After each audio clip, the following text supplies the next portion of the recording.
Assalamualaikum warahmatullahi wabarakatuh. Bismillahirrahmanirrahim. Alhamdulillahil alamin wa bihi nasta'in ala umuri dunya waddin.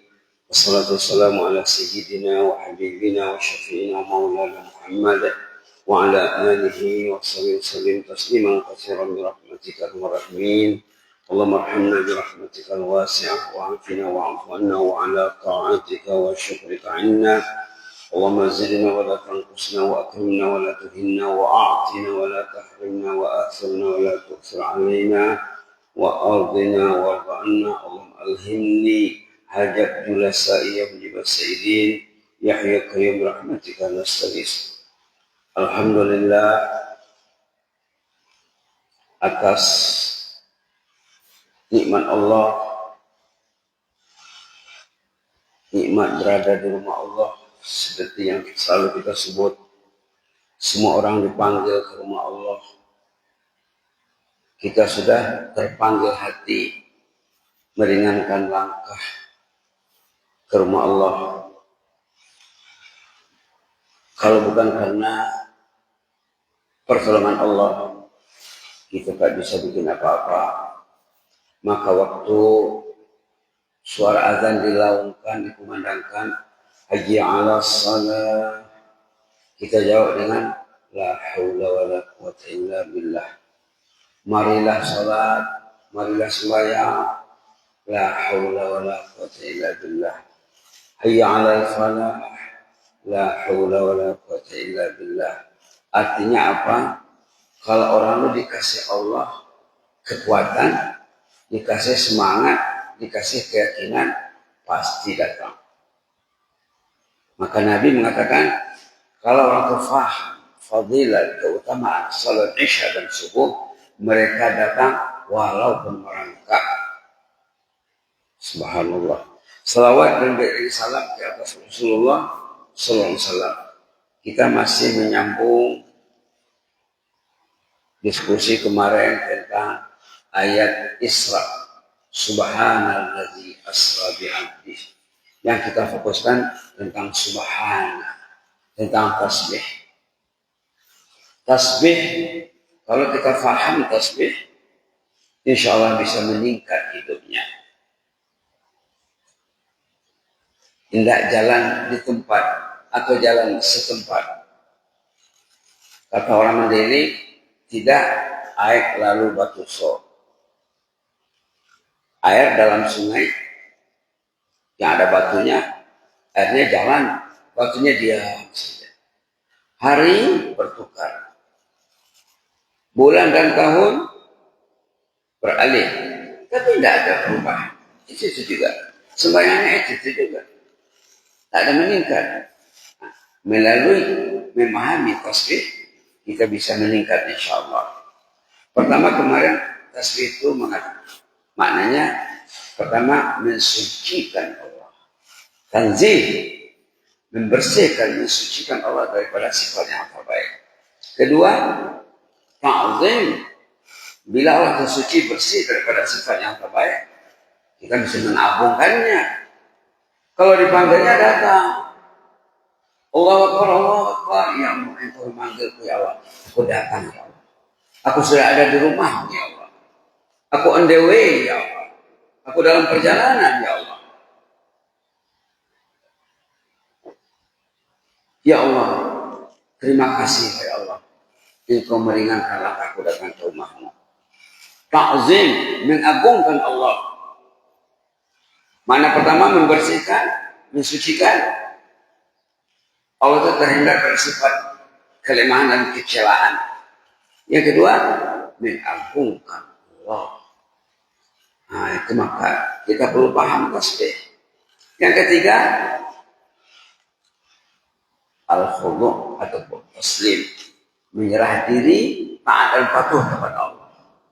Membersihkan, mengagungkan, dan taat. Itu makna tasbih. Maka sahabat Nabi dulu mereka paham tasbih, paham tahmid, paham Quran.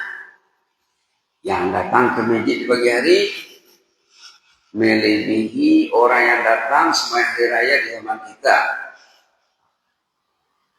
Kita bisa baca sejarah supaya kita tahu Islam itu macam mana. Maka Nabi terpaksa memanggil nama-nama orang yang sering bolos, sering kabur, sering tak datang. Dipanggil karena penyakit itu penyakit masyarakat tidak mengindahkan panggilan Allah. Maka kita dipanggil hari-hari Allahu Akbar, Allahu Akbar. Berapa kali satu hari? Di awal azan 4 kali. Allahu Akbar, Allahu Akbar, Allahu Akbar, Allahu Akbar. Belum lagi syahadah. Asyhadu an la ilaha illallah, asyhadu anna Muhammadan hayya 'alas shalah, hayya 'alal falah. Belum lagi as-salatu khairum minan naum, waktu subuh. Tambah lagi Allahu Akbar, Allahu Akbar. Tambah lagi la ilaha illallah. Ini semuanya perlu difahami. Ini yang kita dengar pas keluar dari rahim ibu di azan kala anak itu. Dimasukkanlah misi message pesan yang seharusnya bertempat di hatinya. Tapi kadang-kadang sudah lahir sesudah diazan dikamatkan, ayahnya tak tahu maksud azan dan kamat. Ayahnya tidak menerapkan misi message yang didengar di telinga anak dan diperdengarkan ke telinga anak waktu anak lahir. Ayah tak tahu macam mana nak menjaga anaknya. Orang Arab bilang faqidus syai' la yu'ti. Kalau dia tak tahu macam mana dia mau mengajar dan memberi. Nah, di situ silapnya ya. Itu silapnya yang kita baiklah. Kemarin kita sebut hadis-hadis tentang tasbih yang sepatutnya merangsang kita, menggugah kita untuk banyak bertasbih. Itu maka awal ayat Isra diawali dengan subhana ayat tasbih. Kemarin sudah disebut hadis oleh Imam Muslim. Ini di depan saya hadis Riyadhus Shalihin karya Imam Nawawi yang sepatutnya ada di rumah setiap Muslim. Kalau Sahih Muslim tidak ada, Sahih Bukhari tidak ada, yang lain tidak ada, minimal ada Riyadhus Shalihin. Koleksi hadis-hadis pilihan riwayat Imam Bukhari, Muslim dan lain-lain yang dihimpunkan oleh Imam Nawawi. Kalau tidak ada buku hadis di rumah dan tidak ada bicara hadis di rumah, itu rumah bukan rumah yang digemari Rasulullah. Rumah yang digemari Rasulullah ada Quran di dalam, ada orang mengaji di dalam, ada orang baca buku hadis di dalam. Kalau dia tak paham, panggillah guru datang. Kenapa kalau body kita, badan kita sakit, kita pandai mencari rumah sakit. Tidak selesai dalam negeri dicari ke luar negeri. Tidak selesai di kabupaten dicari ke provinsi. Tidak selesai di provinsi Sumatera Utara cari ke Sumbar. Untuk mengurus body, mengurus badan. Body akan hancur. Body akan jadi tanah. Body badan akan dimakan cacing, akan dimakan ulat. Maaf ya. Badan akan jiwa tidak hancur, qalbu tidak hancur. Qalbu kekal, hati nurani kekal, akal kekal. Itu akan dibawa mati. Subhanallah. Nah, kita tidak mengurusnya. Kita mengurus body saja. Nah, bukan itu yang dikehendaki Allah Subhanallah. Maha suci Allah. Kemarin sudah dibacakan hadis Nabi. Ala ukhbirukum bi'adil kalam ilallah. Inginkah kamu ku kasih tahu zikir yang paling disukai Allah? Kemarin sudah ya. Inna ahabbal kalam ilallah. Zikir yang paling disukai Allah Subhanallah wa bihamdih. Subhanallah wa bihamdih. Dari masjid ke rumah dapat 50, dapat 100. Dari rumah ke masjid dapat 50, dapat 100. Dan bilang kemarin, menunggu kamar mungkin dapat 100. Sesudah kita selesai sholat berzikir, sebelum pulang, duduklah bacalah. Subhanallah bihamdih. Di rumah bersama keluarga, mau sarapan pagi sebelum menikmati rezeki yang diberikan Allah, ayo nak, diajak istri, diajak suami. Kadang-kadang istrinya lebih kuat, ajak suami. Kadang suaminya lebih kuat, ajak istri. Kadang-kadang sama kuat. Suaminya kuat, istrinya kuat. Kuat keyakinannya, kuat kecintaannya kepada Allah. Tapi kalau suami lemah, istri lemah, macam manalah jadi anaknya? Jadi anak apa nanti? Itu orang yang sudah keluar daripada fitrah. Asal kejadian yang dijadikan Allah dalam hadis sahih kemarin sudah disebut, setiap anak yang lahir katanya hadis muttafaqun alaih Pak ya, hadis kuat, hadis strong dari Imam Bukhari Muslim, kullu mauludin yuladu ala fitrah. Setiap anak yang lahir bersih, ya bersih bodinya, bersih badannya, hatinya bersih, jiwanya bersih, jernih. Dan ada dalam hatinya bekal modal untuk mencintai Allah. Ini dikatakan fitrah. Setiap anak yang lahir dikasih bekal, dikasih modal untuk mencintai Allah, maka diazankanlah dia, diikamatkanlah dia. Nah, tapi kadang orang kita silapnya, ayahnya main HP, ibunya main Samsung, kakak dan abangnya juga, adiknya pun tidak sabarlah dia, tidak pegang Quran. Ayah tak pegang Quran, ibu juga, ayah tak ke masjid, tidak mencari ilmu. Macam mana anak-anak selamat? Na'udzubillah. Semua. Setiap anak lahir dilakukan suci bersih, ayah dan ibulah mencorakkannya. Kejadiannya sudah indah, sudah baik dijadikan Allah. Subhanallah, Maha Suci Allah. Makhluk ini Allah yang menjadikan. Dikasih biaya, dikasih modal, tapi modal itu disia-siakan. Ayah pun tidak menjaga modalnya yang dikasih Allah. Ibu juga. Kemarin kita bilang tekor, modalnya tekor. Orang Malaysia mungkin tak tahu tekor. Bengkrap. Kata orang Malaysia bengkrap. Modal tadi dah hilang. Itu masalahnya Pak ya. Modal sudah tidak dikembangkan. Kita disuruh pelaburan, investasi. Dia mesti diinvestasi, diinvestment. Baru berkembang. Nah, ini adalah maksud Subhanallah, Maha Suci Allah. Anak lahir bersih suci, perlu dijaga. Nah, maka pernah dulu zaman Umar bin Khattab, seorang ayah mengeluh karena anaknya tidak dengar cakap. Anaknya bandel, anaknya degil. Bahasa Malaysia degil, bahasa Mandailing dogil. Ayah mengeluh, jumpa Umar bin Khattab, ya Umar, ajar dulu anakku ini, tidak dengar cakap dia. Bawa sini anak itu, kata Khalifah Umar. Umar pun kasih tazkirah sama anak, kasih bimbingan sama anak. Anak sudah paham.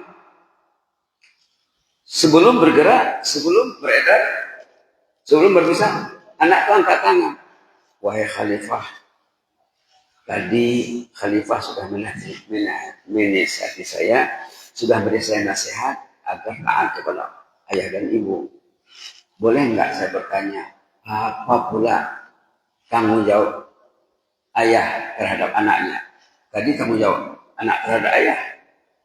Saya nak tahu apa tugas ayah terhadap anaknya. Kata Umar ada 3. Ayantaqi ummah wa ayuhsin asmah wa ayu'allimahul kitab. Kewajiban ayah dan ibu kepada anak ada 3, kata Umar. Memilih benih sebelum kawin. Sebelum kawin, beli benih yang baik, bibit unggul. Jangan salah benih nanti, salah tampang. Kalau salah tampang, menanam kelapa, menanam durian, salah tampang, tak berbuah atau berbuah, buahnya tidak memuaskan karena benihnya salah. Pernah orang menanam durian 1 kebun, kelapa, tidak berbuah. Kelapa itu diambil bibitnya daripada pusat pertanian. Kononnya bibit unggul, ditanamlah 1 kebun tidak berbuah. Kata Umar, pilih benih. Orang kita pula sebelum dia kawin, sebelum anak diijab kabulkan, sebelum kuterima nikahnya, benih sudah dirusak-rusak dulu. Calon istri, calon suami sudah merusak hubungan sebelum kuterima nikahnya. 1 tahun, 2 tahun, 3 tahun sudah melakukan hubungan haram, percakapannya haram, komunikasinya haram, dah rusak, baru kuterima nikahnya. Salah lagi ya. Kata Umar, pilih benih yang baik. 1. Yang kedua, kalau sudah lahir anak, kasih nama yang baik. Ada misi, ada mesej. Ahmad, Muhammad, Abdul Rahman, Abdul Rahim, kan enak. Ada maknanya. Kasih nama yang baik, kata Umar. Yang kedua, yang ketiga, ayah mesti mengajar anaknya Al-Quran. Artinya ayahnya ayah Al-Quran. Wa yu'allimahul kitab. Mesti diajar oleh ayah, anaknya Al-Quran. Ayah sendiri yang mengajar, bukan orang lain. Nampak sama anak, ayahnya mengaji, ibunya mengaji, ayahnya mengajar anaknya, ibunya mengajari anaknya. Memilih benih, mengasih nama yang baik, mengajar Al-Quran. Nak menjaga fitrah tadi. Lalu kata si anak, maaflah Khalifah, sama ayah saya 3 tak ada. Ini depan Khalifah ini. Ya Khalifah, 3 tidak terisi oleh ayahku. Ayah masih ada di situ. Meleset, menyalah, lari. Lalu kata Umar, nampak sama kau, wahai si ayah, engkau telah mendurhakai anakmu sebelum anak lahir. Jangan gelisah, jangan heran kalau anak durhaka terhadapmu. Fitrah tadi tidak dijaga. Itu saja dulu ya. Mudah-mudahan bermanfaat. Ada 3 kewajiban ayah dan ibu kepada anaknya. Memilih benih, memberi nama yang baik. Maka Nabi dulu menukar nama sahabat yang tak ada misinya. Tidak ada makna ditukar sama Rasulullah. Tidak ada makna. Saya Menteri Agama pertama Republik Indonesia, Profesor Dr. Muhammad Rashidi, HM Rashidi.